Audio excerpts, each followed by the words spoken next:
was no one that was looking at our status reports, none of those things. And no one checking up on the behavior of the employees of khaki?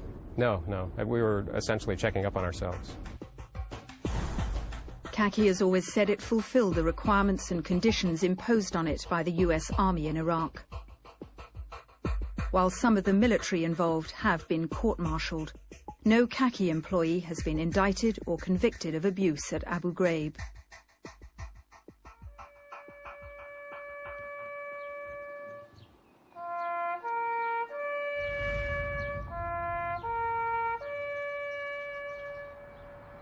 Any military role in a war zone is not the providence of civilians. That is to be done by uniformed soldiers. And the results when it's not? The results when it's not is chaos. Sheer deception.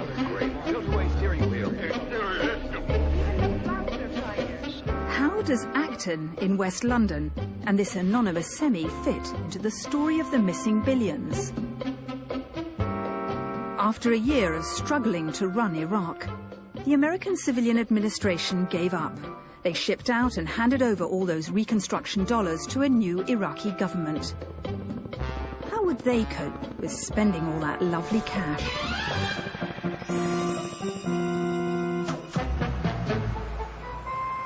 The US did appoint someone to fight corruption in the new ministries.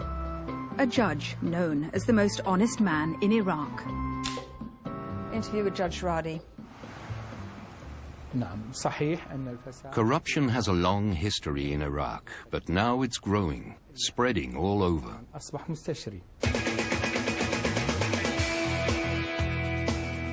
The Americans handpicked the new Iraqi government from exiles they'd known before the invasion. One of them was Hazem Shalan, now Minister of Defense. Like many of his colleagues, he had no relevant experience. He's the man who'd lived in that house in Acton, a small-time businessman sometimes surviving on the dole. Rebuilding the Ministry of Defense was essential for Iraq's security and protecting its borders. But all Hazem Shalan did when he became Minister of Defense was bring in a bunch of his irresponsible cronies.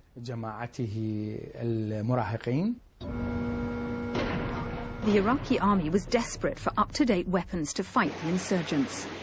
So Hazem Shalan and his cronies embarked on a massive shopping spree.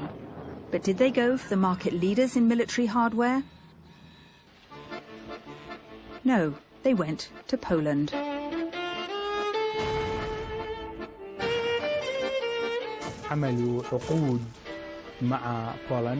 They signed contracts in Poland to buy aeroplanes, to buy ambulances, to buy armored personnel carriers, to buy ammunition. The money was paid out, but the equipment was never delivered. Or when it was delivered, it was faulty or obsolete and rotten. Shalan's gang bought bargain basement hardware, but they claimed for top-class stuff. They diverted the ministry's funds into a company called, appropriately, the Ever-Flowing Spring. It channeled money into their own bank accounts.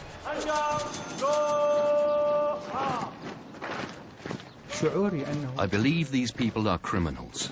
They failed to rebuild the Ministry of Defense, and as a result, the violence, the bloodshed went on and on. The murder of Iraqis and foreigners continues, and they bear responsibility. Mr. Shalan was sentenced to 2 jail terms, but he'd already fled the country. Now he's flying about between the United Arab Emirates, Kurdistan, and London on a private jet.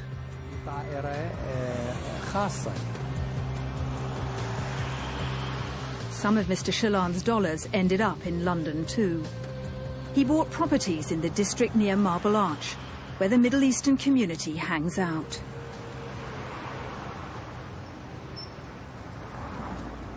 Mr. Shalan used to be seen pretty regularly in these cafes along the Edgware Road, but not now.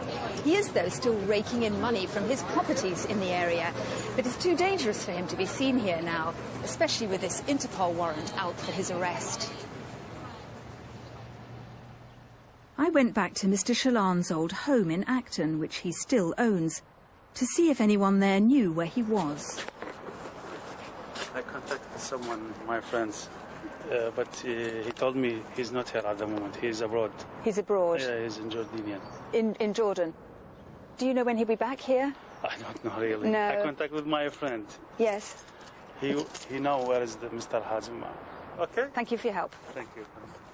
I'd tried to track down Mr. Shalan in 5 different countries to hear his side of the story, but he never got back in touch. He's claimed he's innocent, and the decision to arrest him was all a plot by pro-Iranian MPs in the government.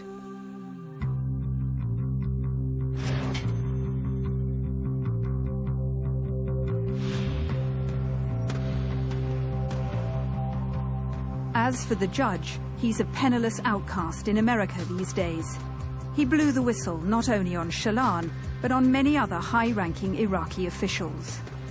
And he's paid the price. His home in Baghdad was targeted by a missile.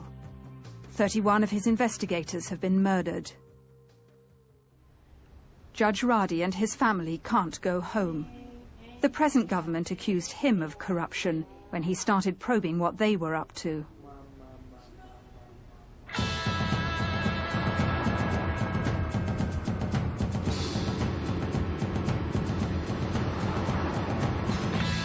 So far, the saga of Iraq's reconstruction has been a sorry tale of plunder. But what about the future as the country starts to stabilize? Some people always suspected this war was about oil, and they still do.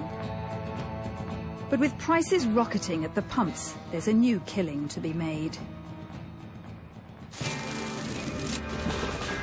Iraq's revenues will be twice what was forecast for this year, thanks to oil. It's fueling a new bonanza in the north in Kurdistan.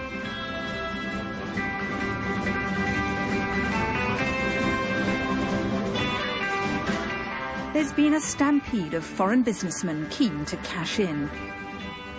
It's boom time, and the black stuff means Kurdistan has the potential to be very rich indeed.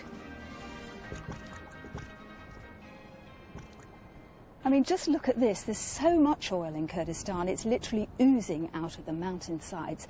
And if this lot was exploited, then it could put Kurdistan in the top league of oil producers in the world. Some foreign oil companies were quick off the mark.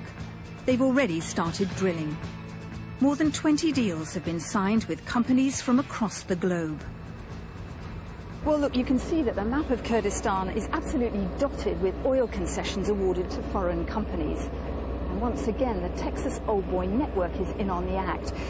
This concession here has been awarded to Hunt Oil of Texas.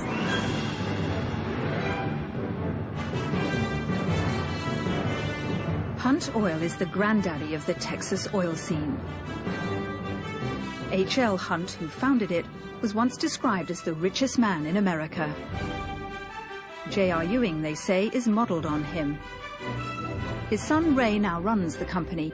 He's worth $4 billion, and he's a big supporter of the Bush family and Republican causes. He donated $35 million to George Bush's presidential library. The president put Ray Hunt on his Foreign Intelligence Committee with special access to information about Iraq. That's not the only thing that makes this oil deal controversial.